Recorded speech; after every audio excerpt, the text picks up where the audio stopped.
Hi, it's Andy. Hi, it's Dave. Hi, it's Kirk. Welcome to the A.D.K channel. And for today's video, we've got a band that I think all three of us will know. But I have a feeling that only I know this particular song. It's one of those bands that people kind of know of, but not necessarily have actually heard of. But we'll see at the end. I'll get you to guess it at the end. But we'll go check it out. As always, there's no pausing or talking during the video, but we will, of course, share our thoughts and feelings at the end. Let's go check it out.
Okay, so do we want to do guess the band, or I'm going to throw it to Andy? Guess the band, see if you get it right first time. I might have taken a guess if I hadn't seen it on your playlist at the very beginning of the session. That was Corrosion of Conformity. It was indeed, yeah. Sorry, I should never have done that. It spoils never all the usually. fun. No, I don't normally. I don't know. I was asleep this morning. Yeah. Yes, Corrosion of Conformity, and the song was Stonebreaker. It was on. I can't remember what the album was now. It was Volume something, I think it was called, and it was the last album before Pepper left the band. But obviously they've now since reformed, etc. But this was before he went off and he focused on Down with Phil Anselmo, etc., and went off and did that band. And the rest of the guys in Corrosion of Conformity went off to their earlier version lineup, where they kind of went and did things. It was also interesting. It was the only time they brought this other drummer in. I don't know what his name is, but he was like almost a jazz.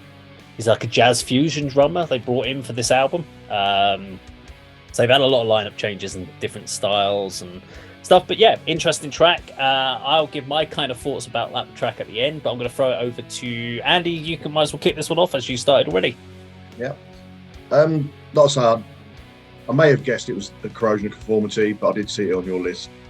And as a reaction review, I thought perhaps it was a brand new album, new track coming out. So when it came up at the end of the video saying 2005, I was a little surprised actually, because it's not a band I have heard, but I have heard of. You know, when I was growing up at school, getting into metal, everyone used to draw that skull with the spikes on it. That was their logo, wasn't it? And, you know, Suicidal Tendencies used to feature on their, you know, sort of, they used to wear the t-shirt. You know, a lot of people used to wear Corrosion of Conformity t-shirts like way back.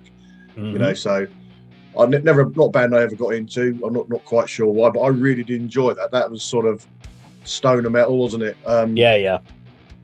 I don't know if this predates the song, but the drum on that video, the first from when we first sort of started playing, and also the whole look of the video, and also the sound of the song reminded me of that Queens of the Stone Age video, No One Knows.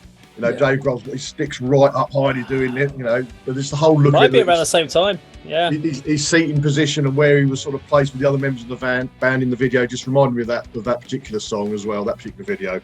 But yeah, I could very easily get into this band big time now I've heard that. Yeah, definitely my sort of thing. He's a great vocalist and frontman. Is he the guy you were talking about? Is that Pepper Keenan who left? Yeah. So Pepper Keenan went off to do rhythm guitars in Down. So that's another band that I've not heard of, which is probably my sort of thing. And people saying, why don't you listen to Down? Why haven't you got any Down albums? You know, because that's got the likes of Kirk Weinstein from Crowbar in it as well. Is that right? It does. It's a bit of a super group, isn't it? So I should get into Down as well. But like I say, there's just so much out there. I can't listen to everything. So, you know, we mentioned earlier, this channel is my gateway into lots of different music that I'd perhaps never normally listen to. But yeah, that was really, really good. My sort of thing. Kirk, what did you think? I'm surprised by this. I'm like you, Andy. I'm aware of the legendary name of Corrosion of Conformity. And they secured a couple of major label deals, didn't they, in the 90s as well. But aren't the origins of this band more like hardcore?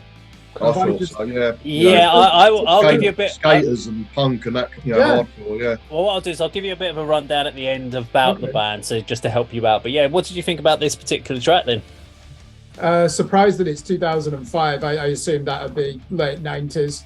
Stoner metal. You wouldn't really hear music like that now in 2023, playing those emotive progressive blues at the beginning, and it's good to hear that. I'm undecided on whether metal needed to move away from blues or not, because certainly the extreme stuff just embraces jazz fusion, doesn't it? That drummer, if you're saying he's from a jazz fusion background, that must have been the easiest gig in the world for him, because it reminds me of that quote from Buddy Rich: "Those that have no talent wind up in a rock band," when he was talking about jazz drummers. Clearly that drummer does have talent, and this band have talent. Excellent riffs. The vocals, to me, are what make it. If there was no aggression in those vocals, I'd probably be bored after 3 minutes. It's very nostalgic listening to that. I remember around the turn of the century, as an alternative to new metal, I was listening to stuff like Nebula, early Queens of the Stone Age, Chaos. So I do have a bit of a history with this scene, and then grew bored of it. Production wise, excellent. You can hear the bass. I like, again, I do like that progressive blues type solo when you put on a Black Sabbath album and you really feel the emotion of a Tony Iommi solo, don't you? And they're capable of replicating that. Not just a straightforward verse chorus song, actually, even though there was a memorable chorus, there were quite a few tangents in that, Yeah. and some expert drum fills as well. So I think if that was the one album he played on, they really got the most out of the drummer there, didn't they? Good riffs. You can see why Kim Tile of Soundgarden is a fan of this band, and why they're held in such high esteem. I actually first saw the name in the late 90s when I bought an issue of Kerrang called the Top 100 Bands of All Time, and these were in the 50s or 60s, and I just checked out every one of those bands. Before I push it back to you, Dave, though, I will say this was 1998. It was a magazine, and this was pre-internet, really. So when I say I checked out all these bands, that was a 3-year project. Yeah. To buy CDs or trade tapes. So just surprised it was 2005. I'd be and I doubt that they will sound like that now. You said they've gone back to their older lineup. So can you clarify? Did they start off in the hardcore scene? Okay, so I'll go through the history a little bit in a minute, but I'm just going to let you know, when I first heard this song, I hated it when it first came out. It was the album that was before this album was a little bit more commercial. So they had a little bit more, it was more straightforward. So with all these I really was like, no, I'm not getting my groove on. Now I really like it, but at the time it was a real kind of distraction. Because just before they'd done this album, the album before this, they'd been on tour with Metallica as the opening band for their big arena tours with their Load era Reload, 95, 96 kind of thing, that era. But as far as the band had been going over 40 years. Just to let you know, they formed in 1982. So they've been a hell of a long time. The first two albums, Eye for an Eye and Animosity, were post-hardcore, post-punk. I think they're classed as hardcore punk and stroke early crossover thrash. So, I mean, stoner metal is fucking miles away from So that. where that changed was basically the original lineup was Woody Weatherman, Mike Dean, and Reed Mullen, which was the original drummer. He's unfortunately passed away a few years ago, but they were the punk guys. When they came out with Blind, which came out in 1991, Pepper joined, and they also had a singer called Carl Agile, who still does Blind as a band, COC Blind. So he still goes out and tours that album because that was his album. But what was interesting was there were some great songs. Dance of the Dead was on that album, but Pepper did vocals on one song on that album called Vote with a Bullet, and that got picked up on MTV. Yeah. And so Vote with a Bullet was this big Corrosion of Conformity breakout, and it was and Carl, who was the singer of the band, wasn't featured on that song at all. And because of that, when they went to do the next album, they had a massive lineup change. Pepper took over vocal duties, but because of his influences being more stoner blues based, the direction of the album changed. They had no bass player at the time, so they had no, and they were in the middle of recording the album, and they got dropped by their record deal. So they had all this stuff. So what you find is on the next album called Deliverance, they ended up having loads of these instrumental passages. So between songs, there's like these minute and a halves of these like blues jams. And what it was they didn't know what to do because they were in the middle of a studio with just the two guitarists going and a drummer going, well, what are we going to do? They didn't know what the lineup was going to be, if they were going to release it. So they kept recording all these little snippets, and then they put it all together in an album and then added songs once they got a full lineup change. But great band, been around for a very, very long time. This would be like the band where if you heard like that song and went, oh great, I'm going to go get their first album, you get it and go, what the hell is this? This isn't the same band.